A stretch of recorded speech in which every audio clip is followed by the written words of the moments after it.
दोस्तों, दुनिया की सबसे बड़ी साइंस फिक्शन फिल्म इंटरस्टेलर ज्यादातर लोगों को पूरी तरह से समझ में नहीं आती क्योंकि इसमें साइंस के कई कॉम्प्लेक्स कॉन्सेप्ट्स का यूज किया गया है। तो आज हम इस मूवी को डिटेल में सिंपल वर्ड्स में एक्सप्लेन करेंगे। इस फिल्म के मुख्य किरदार का नाम है कूपर, जो पहले नासा में एक पायलट था पर अब मक्के की खेती करता है। इसका कारण है कि अब दुनिया को वैज्ञानिकों की नहीं बल्कि किसानों की जरूरत है, क्योंकि इस समय पृथ्वी का बहुत बुरा हाल था। अब यहाँ लोग खाने के लिए तरसते हैं और पृथ्वी पर कई फसलें उगनी भी बंद हो चुकी हैं। गेहूं 7 साल पहले उगने बंद हो चुके हैं, इसलिए कूपर अब मक्के की खेती करता है। कूपर के घर में उसके साथ रहते हैं उसके ससुर, उसका बेटा टॉम और उसकी बेटी मर्फ। मर्फ पढ़ने में बहुत होशियार है। मर्फ के कमरे में एक बुक शेल्फ होता है जिसमें कई बार वहां रखी किताबें खुद ब खुद इधर उधर गिरती रहती हैं, मानो उनके जरिए कोई कुछ संदेश देना चाहता हो। मर्फ अपने पिता को बताती है कि उसके कमरे में कोई भूत है,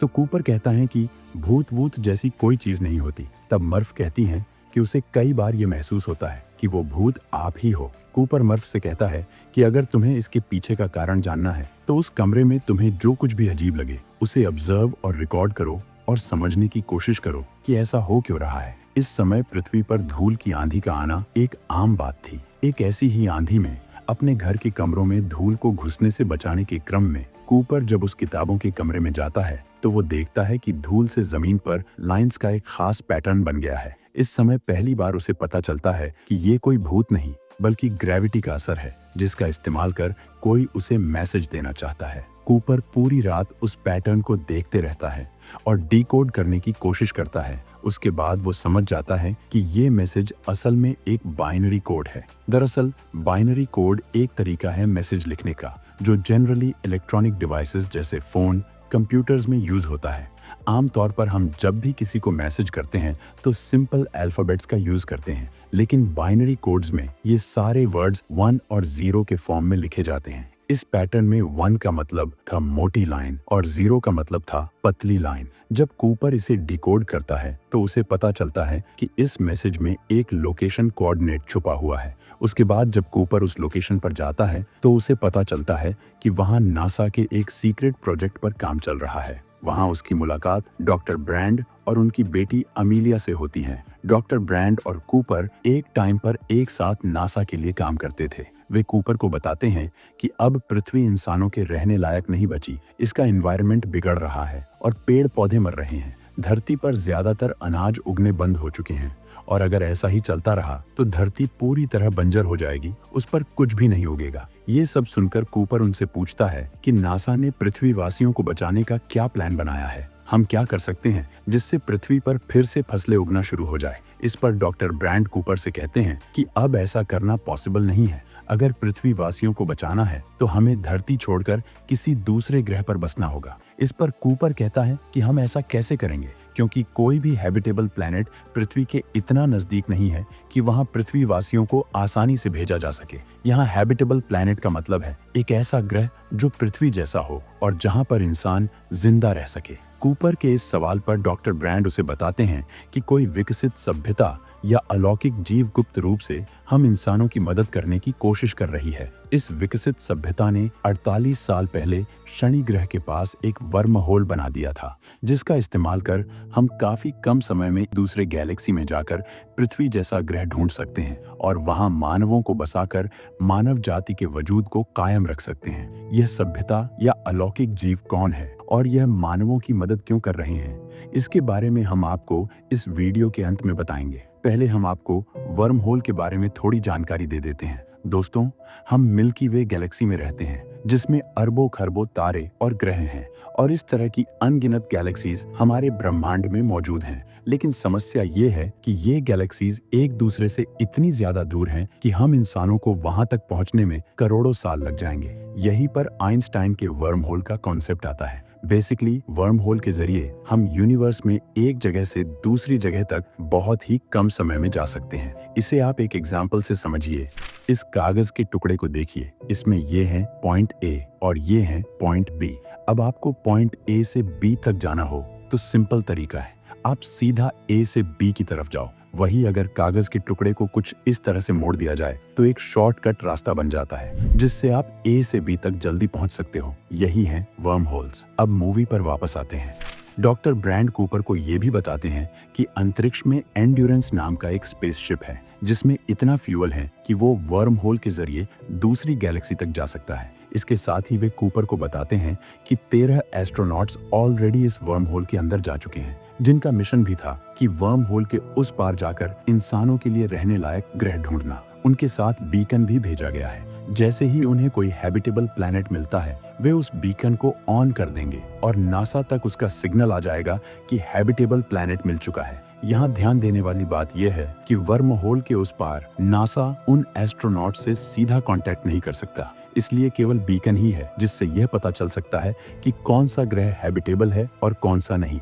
उसके बाद डॉक्टर ब्रैंड कूपर को बताते हैं कि नासा को कई सालों से 3 बीकन से सिग्नल मिल रहे हैं। इसका मतलब है कि वर्म होल के उस पार 3 ऐसे ग्रह हैं जो बिल्कुल पृथ्वी जैसे ही हैं। अब डॉक्टर ब्रैंड कूपर को एंड्योरेंस मिशन का ऑब्जेक्टिव बताते हैं। इस मिशन में एक एस्ट्रोनॉट्स की टीम वर्म होल के उस पार जाकर और फिर तीनों ग्रहों पर जाकर ये चेक करेगी कि तीनों में से इंसानों के लिए सबसे बेस्ट प्लैनेट कौन सा है, जहां पर हवा पानी सब बराबर मात्रा में मौजूद हो। अब डॉक्टर ब्रैंड कहते हैं कि अगर कोई हैबिटेबल प्लैनेट मिलता है तो मानव जाति को बचाने के लिए उनके पास 2 प्लान्स हैं। पहला है कि डॉक्टर ब्रैंड एक एडवांस इक्वेशन पर कई सालों से काम कर रहे हैं, जो अगर सॉल्व हो गया तो वो एक विशाल स्पेसक्राफ्ट में धरती के सभी लोगों को बिठाकर उस नए ग्रह पर शिफ्ट कर देंगे, जिससे सभी पृथ्वीवासियों को बचाया जा सकेगा। असल में वे लोग जिस जगह ये बातचीत कर रहे होते हैं वो कोई रिसर्च लैब नहीं बल्कि वही स्पेसक्राफ्ट होता है, पर ये इतना भारी होता है कि इसे अभी तक उड़ाना पॉसिबल नहीं है। पृथ्वी की ग्रेविटी ऐसा नहीं करने देती है, लेकिन अगर उनकी ये इक्वेशन सॉल्व हो जाती है तो वे एंटी ग्रेविटी के जरिए स्पेसक्राफ्ट को उड़ा सकेंगे। डॉक्टर ब्रैंड कूपर से कहते हैं कि उन्हें पूरा विश्वास है कि जब तक एस्ट्रोनॉट्स उस ग्रह की तलाश करेंगे तब तक वे उस इक्वेशन को सॉल्व कर लेंगे। अगर किसी कारण से डॉक्टर ब्रैंड अपनी इक्वेशन को सॉल्व नहीं कर पाते हैं तो उनके पास प्लान बी भी था। वे एस्ट्रोनॉट्स के साथ कई सारे फर्टिलाइज्ड ह्यूमन एम्ब्रियो भेजेंगे। इन एम्ब्रियो में दुनिया के अलग अलग जगहों में रहने वाले लोगों के डीएनए होंगे। अगर एस्ट्रोनॉट्स को कोई हैबिटेबल प्लैनेट मिलता है तो इन फर्टिलाइज्ड एम्ब्रियो की मदद से वे लोग उस ग्रह पर सभी प्रकार की इंसानी जाति को फिर से पनपा पाएंगे और इससे मानव जाति का अस्तित्व कभी खत्म नहीं होगा। यहाँ पर मोटी मोटी बात यह है कि जो प्रोसेस माता के गर्भ में होता है ये लोग इस प्रोसेस को एक्सटर्नली करना चाहते हैं। अब कूपर नासा का एक बेहतरीन पायलट हुआ करता था, इसलिए डॉक्टर ब्रैंड कूपर से रिक्वेस्ट करते हैं कि तुम भी इस मिशन में शामिल हो जाओ। मानव जाति को बचाने के लिए कूपर भी हाँ कर देता है, लेकिन इस बात से उसकी बेटी मर्फ उससे नाराज हो जाती है क्योंकि वो जानती थी कि इस मिशन में बहुत रिस्क है। ये जरूरी नहीं है कि कूपर इस मिशन के बाद वापस लौटे। इस पर कूपर मर्फ को समझाता है कि उसका इस मिशन पर जाना बहुत जरूरी है, इसमें उसकी और पूरी दुनिया की भलाई है। इसके बाद मर्फ पूरी रात उस बुक शेल्फ के पास बनी लाइंस को देखती रहती है कि इसमें कहीं कुछ और मैसेज तो नहीं छिपा है। सुबह कूपर मिशन पर जाने से पहले अपनी बेटी से मिलने जाता है तो मर्फ उससे कहती है कि उसने इस मैसेज को डिकोड कर लिया है। उस मैसेज का मतलब था स्टे, यानी रुको, मत जाओ। मर्फ अपने पिता को रोकने के लिए बहुत कोशिश करती है पर कूपर वहां से चला जाता है। उसके बाद कूपर एक रॉकेट में बैठता है और स्पेस में चला जाता है। उसके साथ अमीलिया भी जाती है जो डॉक्टर ब्रैंड की बेटी है। इन दोनों के अलावा इस मिशन में 2 और लोग थे, डॉयल और रोमिली। साथ ही 2 एडवांस्ड रोबोट स्टार्स और केस भी जाते हैं। स्पेस में जाने के बाद वे अपनी स्पेसशिप को एंड्योरेंस स्पेसक्राफ्ट से जोड़ते हैं और फिर वे लोग शनि ग्रह की ओर रवाना हो जाते हैं क्योंकि वर्म होल शनि ग्रह के पास ही था।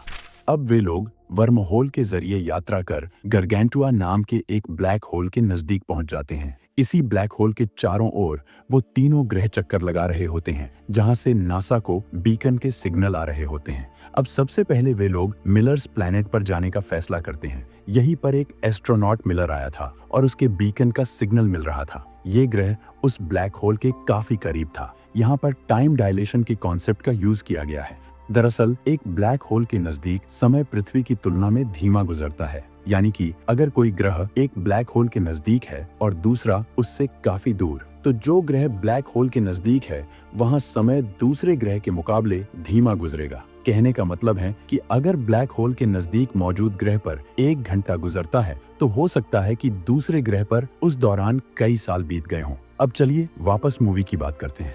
अब चूंकि मिलर्स प्लैनेट ब्लैक होल के काफी करीब था, इस वजह से जब इस ग्रह पर 1 घंटा गुजरता है तो उस दौरान पृथ्वी पर 7 साल गुजर जाते हैं। इसलिए कूपर चाहता है कि वो सिर्फ 1 घंटे में उस ग्रह से वापस आ जाए, ताकि वो वापस पृथ्वी पर लौटकर अपने बच्चों को सही सलामत देख पाए। क्योंकि कूपर द्वारा उस ग्रह पर बिताया गया प्रत्येक घंटा उसके बच्चों के लिए 7 साल के बराबर होगा। वे लोग तय करते हैं कि कूपर, डॉक्टर ब्रैंड की बेटी अमेलिया और डॉयल एक लैंडर के जरिए मिलर्स प्लैनेट पर लैंड करेंगे और रोमिली एंड्योरेंस स्पेसशिप में ही रहेगा। जब वे उस ग्रह पर लैंड करते हैं तब उन्हें पता चलता है कि वहां तो सिर्फ पानी ही पानी है, जीवन का कोई नामो निशान नहीं है। ऐसे ग्रह पर इंसानों का रहना नामुमकिन है। उसके बाद उन्हें वहां पर नासा द्वारा उनसे पहले भेजे गए एस्ट्रोनॉट के यान का मलबा भी मिलता है और वहां उन्हें पता चलता है कि बीकन से तो सिर्फ कुछ घंटे ही सिग्नल निकला था, पर टाइम डायलेशन की वजह से नासा को वो सिग्नल कई सालों तक मिलता रहा। वे लोग ये खोजबीन कर ही रहे थे, इतने में वे लोग एक बहुत बड़ी टाइडल वेव का शिकार बन जाते हैं। इस हादसे में उनके साथी डॉयल की मौत हो जाती है और उनके स्पेसक्राफ्ट में पानी भर जाता है, जिस वजह से उन्हें वहां 1 घंटे की जगह 3 घंटे रुकना पड़ता है। उसके बाद कूपर और अमेलिया जब वापस एंड्योरेंस पर लौटते हैं तो देखते हैं कि उनका साथी रोमिली अब बूढ़ा हो चुका है। उसके लिए 23 साल गुजर चुके हैं। वो कहता है कि उसे लगा कि तुम लोग उस ग्रह पर मर चुके हो और इन 23 सालों में तुम्हारे परिवार के कई सारे मैसेजेस आए हैं। जब कूपर अपने बच्चों द्वारा भेजे गए वीडियो मैसेज को देखता है तो पाता है कि उसके बच्चे भी अब बड़े हो चुके हैं। उसके बड़े बेटे टॉम की शादी और बच्चे हो चुके हैं और उसकी बेटी मर्फ की एज कूपर के बराबर हो गई है। इन 23 सालों में मर्फ एक साइंटिस्ट बन चुकी थी और डॉक्टर ब्रैंड के साथ मिलकर इसी प्रोजेक्ट पर काम करने लगी थी। मूवी में ये सीन काफी इमोशनल दिखाया जाता है। मर्फ कूपर से नाराज होती है क्योंकि वो अभी तक नहीं लौटा था। अब चूंकि कूपर 23 साल बाद एंड्योरेंस स्पेसशिप पर आया था और इतने सालों में स्पेसशिप फ्यूल का यूज करता रहा, इसलिए अब एंड्योरेंस में लिमिटेड मात्रा में फ्यूल बचा हुआ है, जिससे वे बाकी बचे हुए 2 ग्रह में से सिर्फ एक पर ही जा सकते हैं। वे लोग काफी डिस्कस करते हैं और फिर तय करते हैं कि वे मैन के प्लैनेट पर जाएंगे। यहाँ पर मैन भी एस्ट्रोनॉट का नाम है। मैन का प्लैनेट ब्लैक होल से थोड़ा दूर होता है, जिस वजह से उन्हें टाइम डायलेशन की भी कोई टेंशन नहीं थी। फिर वे लोग उस ग्रह पर लैंड करते हैं और देखते हैं कि मैन एक डीप स्लीपिंग चेंबर में सो रहा होता है। दोस्तों, डीप स्लीपिंग चेंबर एक फ्यूचर टेक्नोलॉजी है जिसकी मदद से एक इंसान लंबे समय तक जिंदा रहने के लिए एक मशीन में गहरी नींद में सो जाता है। फिर वे लोग मैन को डीप स्लीप से उठाते हैं। तब मैन उन्हें बताता है कि इस ग्रह पर थोड़ी परेशानियां जरूर है, पर यह मानवों के रहने लायक है। इसी बीच धरती से मर्फ का एक और मैसेज आता है जिसमें उसने कहा कि डॉक्टर ब्रैंड ने अपनी मौत से पहले उसे बताया कि प्लान ए सिर्फ एक दिखावा था। असल में उन इक्वेशंस को सॉल्व करना इम्पॉसिबल था, क्योंकि इन्हें सॉल्व करने के लिए एक खास तरह के ग्रेविटी के क्वांटम डेटा की जरूरत होती है जो सिर्फ ब्लैक होल के अंदर से ही मिल सकता है। यानी कि अब सिर्फ प्लान बी ही आखिरी उम्मीद है। अब पृथ्वी से किसी भी इंसान को बचाया नहीं जा सकता। इसके लिए मर्फ अपने पिता को ब्लेम भी करती है कि उन्होंने उसे धरती पर मरने के लिए छोड़ दिया, लेकिन फिर भी मर्फ उन इक्वेशन को सॉल्व करने की कोशिश करती रहती है। अब इस बात से कूपर काफी दुखी होता है और तय करता है कि वो वापस पृथ्वी पर जाएगा क्योंकि उसे अपनी बेटी से मिलना है। इसी बीच उसका साथी रोमिली उससे कहता है कि वापस जाते हुए तुम ब्लैक होल के करीब से जाना और टार्स, जो कि उनका एक रोबोट होता है, उसे ब्लैक होल के अंदर भेज देना ताकि जो ब्लैक होल की ग्रेविटी का डेटा उन इक्वेशंस को सॉल्व करने के लिए चाहिए वो तुम्हें मिल जाएगा। और वैसे भी स्पेसशिप में फ्यूल कम है तो ब्लैक होल के पास से जाने पर स्पेसक्राफ्ट की स्पीड भी बढ़ जाएगी। दोस्तों, यहाँ पर ग्रेविटेशनल स्लिंगशॉट के कॉन्सेप्ट की बात हो रही है। ग्रेविटेशनल स्लिंगशॉट वो तकनीक है जिससे हम एक स्पेसशिप को किसी दूसरे ग्रह या अन्य खगोलीय पिंड के ग्रेविटेशनल फोर्स का इस्तेमाल कर स्पीड प्रदान करते हैं। पर यहाँ भी कूपर के लिए एक परेशानी थी। उसका स्पेसशिप जितना ब्लैक होल के नजदीक जाएगा, पृथ्वी पर उतना ही समय गुजर जाएगा, जो वह बिल्कुल नहीं चाहता।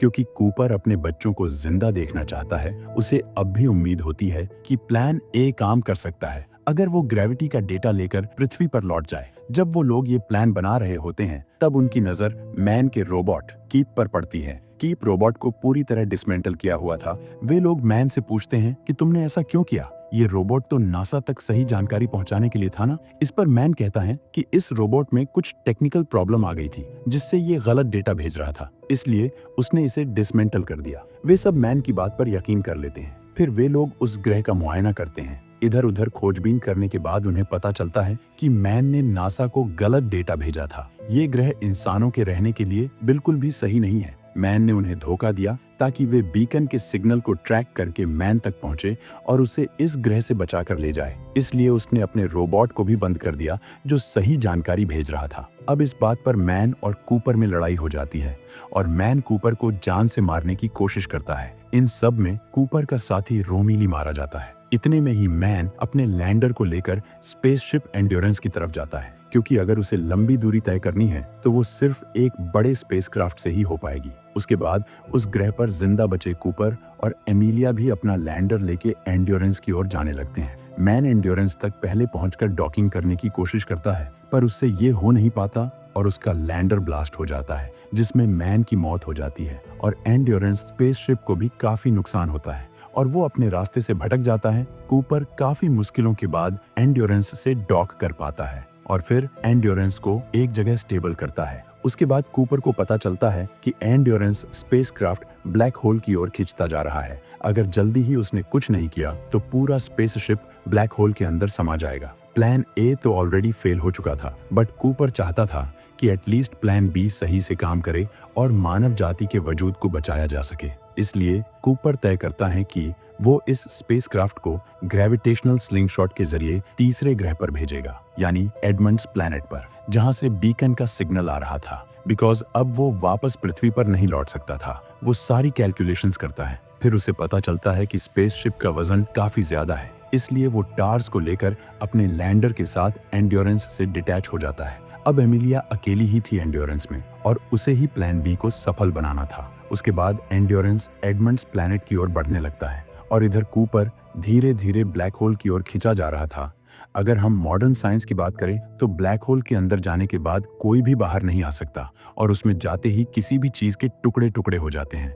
लेकिन फिल्म में ब्लैक होल को इस तरह से प्रेजेंट नहीं किया गया। इस फिल्म में ब्लैक होल में जाया जा सकता है। अब कूपर पहले अपने रोबोट टार्स को ब्लैक होल के अंदर भेजता है ताकि वो अंदर जाकर जरूरी डेटा हासिल करे। जैसे ही टार्स ब्लैक होल के अंदर जाता है, कूपर को उसका सिग्नल मिलना बंद हो जाता है। उसके बाद कूपर भी उस ब्लैक होल के अंदर चला जाता है। उसे लगता है मानो अब वो मरने वाला है, पर वो मरने के बजाय एक टेसरैक्ट में पहुंच जाता है। टेसरैक्ट एक ऐसी जगह है जहां टाइम भी एक फिजिकल क्वांटिटी की तरह मौजूद है, यानी यहाँ पर वो समय में आगे या पीछे देख सकता है। इस समय वो टेसरैक्ट से अपने घर में मौजूद उस किताब वाले कमरे को देखता है जिसके बारे में उसकी बेटी मर्फ उसे कहती थी कि उस कमरे में भूत है। अब तक कूपर भी टेसरैक्ट को समझ चुका था। यहाँ उसे मर्फ के उस कमरे की कई सारी टाइमलाइंस नजर आती हैं। कुछ भूतकाल है तो कुछ भविष्य। इसके बाद कूपर भूतकाल में अपनी बेटी को अपना मैसेज देना चाहता है कि वो उसे जाने से रोक ले, बट यहाँ पर प्रॉब्लम ये थी कि आखिर वो उससे कांटेक्ट कैसे करे। फिर उसे याद आता है कि ग्रेविटी ही एक ऐसा फोर्स है जो अलग अलग डायमेंशंस में जा सकता है। कूपर ग्रेविटी की मदद से वहां रखी किताबों को नीचे गिराता है और अगर आपको याद हो तो इस फिल्म की शुरुआत यही से होती है। कूपर मर्फ को मैसेज के जरिए कहना चाहता है स्टे, यानी उसे नासा के बेस पर जाने से रोक दो। उसके बाद जब धूल की आंधी से उस रूम में धूल भर जाती है तो कूपर ग्रेविटी का इस्तेमाल कर उसे नासा के सीक्रेट बेस का लोकेशन कोऑर्डिनेट बाइनरी कोड के जरिए देता है ताकि उसे पता चले कि कूपर को कहाँ जाने से रोकना है। ये वही मैसेज है जो शुरू में कूपर ने डिकोड किया था, यानी कि मर्फ जिसे बचपन में भूत समझ रही थी वो कोई और नहीं बल्कि फ्यूचर का कूपर ही था। उसके बाद टार्स कूपर से कहता है कि उसे वो जरूरी ब्लैक होल के ग्रेविटी का डेटा मिल गया है जो डॉक्टर ब्रैंड की अधूरी इक्वेशंस को सॉल्व कर सकता है। इससे प्लान ए के जरिए पृथ्वी के सभी लोगों को बचाया जा सकता है। टार्स उस डेटा को कूपर को सेंड कर देता है, लेकिन प्रॉब्लम ये थी कि उस डेटा को वह अपनी बेटी मर्फ तक पहुंचाए कैसे। इसके लिए कूपर उस कमरे की फ्यूचर टाइमलाइन में जाता है जहां मर्फ बड़ी हो चुकी है और नासा में साइंटिस्ट हैं। वहां मर्फ के हाथ में उसके पिता द्वारा दी गई घड़ी होती है। कूपर उस घड़ी की सुई के जरिए बाइनरी कोड में वो डेटा मर्फ को भेजता है। जब मर्फ अपनी घड़ी की ओर देखती है तो उसे घड़ी में कुछ अजीब लगता है। मर्फ समझ जाती है कि ये डेटा उसके पिता ही उसे भेज रहे हैं। उसके बाद मर्फ डॉक्टर ब्रैंड की उन इक्वेशंस को सॉल्व कर देती हैं। इसके बाद ग्रेविटी का इस्तेमाल कर वैज्ञानिक पृथ्वी के मानवों को स्पेस में विशाल स्पेस स्टेशन पर शिफ्ट कर देते हैं और सभी इंसानों को प्लान ए के तहत बचा लिया जाता है। उधर जैसे ही कूपर क्वांटम डाटा अपनी बेटी को भेज देता है, वह टेसरेक्ट अपने आप ही गायब हो जाता है। अब चूंकि टेसरेक्ट ब्लैक होल के सेंटर में था, वहां समय के गुजरने की गति और भी ज्यादा धीमी थी। मतलब कि कूपर द्वारा वहां बिताया गया केवल 1 मिनट भी पृथ्वी पर मौजूद उसकी बेटी के 50 से ज्यादा सालों के बराबर था। उसके बाद कूपर को कुछ एस्ट्रोनॉट्स ढूंढ लेते हैं, पर जब उसकी आंख खुलती है तो वह खुद को एक विशाल स्पेस स्टेशन में पाता है। वो देखता है कि इंसान अब इतने विकसित हो चुके हैं कि उन्होंने स्पेस स्टेशन में ग्रेविटी बना दी है, जिसके कारण काफी लोग वहां बिना किसी परेशानी के रह रहे हैं। उस स्पेस स्टेशन का नाम होता है कूपर स्टेशन। अब इंसान इसी तरह के कई स्पेस स्टेशन बनाकर स्पेस में ही रहते हैं। शुरू में कूपर को लगता है कि इस स्पेस स्टेशन का नाम उसके नाम पर है, पर असल में ये स्टेशन उसकी बेटी मर्फी कूपर के नाम पर रखा गया है, क्योंकि मर्फ ने ही उन इक्वेशंस को सॉल्व करके मानव जाति को बचाया था। अब जब वह अपनी बेटी से मिलने जाता है तो पाता है कि उसकी बेटी काफी बूढ़ी हो चुकी है। पृथ्वी के समय के हिसाब से कूपर भी 125 साल का हो चुका था, लेकिन असल में उसकी उम्र में केवल कुछ सालों का ही अंतर आया है। उसकी बेटी उसे बताती है कि इस दुनिया में कूपर के लिए अब कुछ नहीं बचा, क्योंकि उसका कोई परिवार अब वहां नहीं रहता। इसके बाद कूपर उस तीसरे ग्रह की ओर रवाना हो जाता है, जिस ग्रह पर उसने डॉक्टर की बेटी अमेलिया को एंड्योरेंस के जरिए भेजा था। अंत में दिखाया जाता है कि अमेलिया उस ग्रह पर बिना किसी परेशानी के लैंड कर जाती है। दिखने में वो प्लैनेट हैबिटेबल लग रहा था। अब उसका अगला प्लान है वहां मानवों की तादाद को बढ़ाना, जैसा कि प्लान बी था। अब कूपर उससे मिल पाता है या नहीं, ये फिल्म में नहीं दिखाया गया। फिल्म यहीं खत्म हो जाती है। अब बात कर लेते हैं सबसे महत्वपूर्ण मुद्दे पर, यानी कि वो कौन थे जो शुरू से ही मानवों को बचाने की कोशिश कर रहे थे। उन्होंने इंसानों को बचाने के लिए पृथ्वी के नजदीक वर्म होल बनाया, जिससे कि मानव खुद के रहने के लिए एक नया ग्रह आसानी से ढूंढ सकें। उन्होंने टेसरेक्ट बनाकर भी कूपर की मदद की इंसानों को बचाने में। असल में वो विकसित सभ्यता भविष्य के इंसान ही थे, जो इतने एडवांस हो गए हैं कि उन्होंने ब्रह्मांड के नियमों को मास्टर कर लिया है। वो भूत, वर्तमान और भविष्य तीनों को कंट्रोल कर सकते हैं। ये बात कूपर को तब पता चलती है जब वो ब्लैक होल के अंदर होता है, यानी कि भविष्य के इंसानों ने ही अपने खुद के भूतकाल में अपने अस्तित्व को बचाने के लिए ये सब किया। पर यहाँ एक पैराडॉक्स पैदा होता है। अगर मानवों का भूतकाल ही सुरक्षित नहीं था, तो भविष्य के मानवों का होना कैसे संभव था? इसके बारे में फिल्म में कहीं कुछ बताया नहीं गया है। आप इसके बारे में क्या सोचते हैं? कमेंट के जरिए जरूर बताएं। अगर आपको ये वीडियो पसंद आई हो तो इसे एक लाइक और चैनल को सब्सक्राइब जरूर करें। मैं आपसे मिलता हूँ नेक्स्ट वीडियो में। तब तक के लिए धन्यवाद।